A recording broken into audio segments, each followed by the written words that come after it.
চলে এসেছি আজকে স্পেশাল মাদার্স ডে নিয়ে আপনাদের সাথে সেলিব্রেট করতে।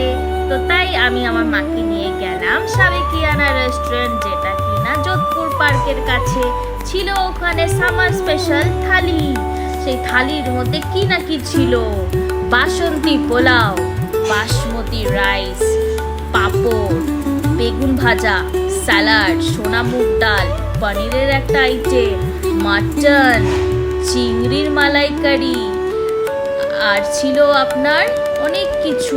তার সাথে গন্ধরাজ লেবুর ঘোল, আর এই যে পাঁপড়টা দেখছেন, এই পাঁপড়ের মধ্যে একটা ওই যে কাগজের বাটি দেখছেন, আমি ভেবেছিলাম মিষ্টি উড়ে গেছে হয়তো, বাট না, ওটার মধ্যে আছে গাওয়া ঘি। সত্যি কি ইনোভেটিভ। তো বেশ মজা করে আমরা খেলাম।